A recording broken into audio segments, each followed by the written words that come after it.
Hello दोस्तों, आप सभी का स्वागत है आपके अपने YouTube channel SSC exam pro में, जो भारत को महंगे कोचिंग के फीस से मुक्त कराने के उद्देश्य से बनाया गया है। आज के इस वीडियो में हम मौर्य काल से संबंधित इम्पॉर्टेंट प्रश्नों को देखेंगे। यह प्रश्नों की सीरीज का पार्ट 3 है। अगर आप 1 से लेकर 2 तक का पार्ट देखना चाहते हैं, मेरे चैनल पे एक प्लेलिस्ट बना हुआ है जिसका नाम है जीके मैराथन, वहाँ पे आप जाके देख सकते हैं। तो चलिए शुरू करते हैं पार्ट 3 का पहला प्रश्न। तो यहाँ पे 44 नंबर देख के कन्फ्यूज नहीं होइएगा, क्योंकि पार्ट 1 और पार्ट 2 में मैंने टोटल 43 प्रश्नों को कवर किया है। ये इसका कंटिन्यूएशन पार्ट है। तो प्रश्न कहता है, कलिंग युद्ध की विजय तथा क्षत्रियों का वर्णन अशोक के किस शिलालेख में है? तो इसका आंसर होगा ऑप्शन नंबर डी, शिलालेख 13। ये काफ़ी इंपॉर्टेंट क्वेश्चन है, इसे आप ध्यान में रखिएगा। अगला प्रश्न है, प्रसिद्ध यूनानी राजदूत मेगास्थनीज भारत में किसके दरबार में आए थे? ये भी काफ़ी इंपॉर्टेंट क्वेश्चन है, हमेशा एग्जाम में पूछा जाता है। इसका आंसर है option number C, Chandragupta Maurya. अगला प्रश्न है, समुद्रगुप्त मौर्य ने सेलुलस को कब पराजित किया था? इसका आंसर है ऑप्शन नंबर सी, 305 ईसा पूर्व। अगला प्रश्न है, निम्नलिखित में से कौन सा राजा प्रायः जनता के संपर्क में रहता था? ये भी काफ़ी इंपॉर्टेंट क्वेश्चन है। तो इसका आंसर है ऑप्शन नंबर बी, अशोक। अगला प्रश्न है, अशोक ने 261 ईसा पूर्व में कलिंग को जीतने के बाद क्या किया था?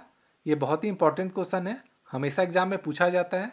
इसका आंसर होगा ऑप्शन नंबर सी, भारी रक्तपात देखकर युद्ध की नीति को सदा के लिए त्याग दिया।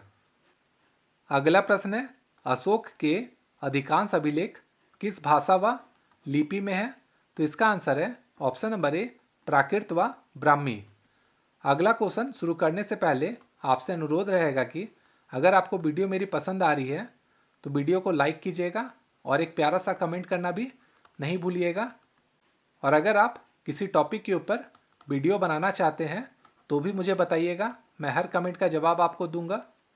अगला प्रश्न है, किस ग्रंथ में चंद्रगुप्त मौर्य के लिए ब्रिसल शब्द का प्रयोग किया गया था?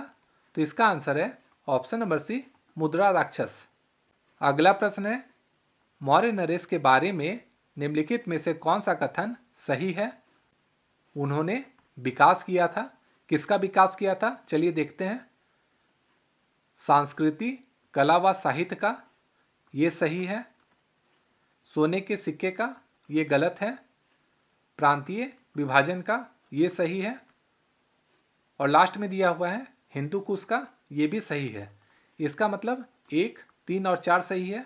तो इसका आंसर हो जाएगा ऑप्शन नंबर डी। अगला प्रश्न है, इसमें एक कथन दिया हुआ है और एक कारण दिया हुआ है। कथन चलिए देखते हैं। अशोक ने कलिंग को मौर्य साम्राज्य में जोड़ लिया था। और कारण दिया हुआ है, कलिंग दक्षिण भारत को आने वाले स्थलीय एवं समुद्री मार्गों को नियंत्रित करता था। तो इसका आंसर होगा ऑप्शन नंबर ए, कथन ए और कारण दोनों सही है तथा कारण कथन की सही व्याख्या करता है। अगला प्रश्न है, अशोक ने जो शिलालेख संगम राज्य के बारे में हमें बताते हैं उनमें शामिल है? तो इसका आंसर होगा ऑप्शन नंबर सी, दूसरा एवं 13वां। अगला प्रश्न है, इसमें भी एक कथन दिया हुआ है और कारण दिया हुआ है। चलिए कथन देखते हैं। अशोक ने राज्य देशों के अनुसार धार्मिक निष्ठा की अपेक्षा जनता के मध्य सामाजिक समरसता अधिक महत्वपूर्ण थी। और कारण दिया हुआ है, उसने धर्म संवर्धन के स्थान पर समता के विचारों का प्रसार किया था। तो इसका आंसर होगा ऑप्शन नंबर ए, कथन और कारण दोनों सही है और कारण कथन की सही व्याख्या करता है। अगला प्रश्न है, निम्नलिखित में से किस राज्य देश में अशोक के व्यक्तिगत नाम अशोक का उल्लेख मिलता है? तो इसका आंसर है ऑप्शन नंबर डी, मास्की। अगला प्रश्न है, निम्नलिखित व्यक्तियों में कौन सा एक वक्तव्य अशोक के प्रस्तर स्तंभों के बारे में गलत है? चलिए एक एक करके देखते हैं। इन पर बढ़िया पॉलिश है, ये सही है। ये अखंड है, ये भी सही है। स्तंभों का सेप्ट सुडांकर है, ये भी सही है। ये स्थाप्य संरचना के भाग हैं, ये गलत है, हमसे गलत पूछा गया है, तो इसका आंसर हो जाएगा ऑप्शन नंबर डी। अगला प्रश्न है, श्रीनगर की स्थापना किस मौर्य शासक ने की थी? ये भी काफ़ी इंपॉर्टेंट क्वेश्चन है, इसका आंसर है ऑप्शन नंबर ए अशोक। अगला प्रश्न है, किस ग्रंथ में शूद्रों के लिए आर्य शब्द का प्रयोग हुआ था? तो इसका आंसर है ऑप्शन नंबर ए अर्थशास्त्र।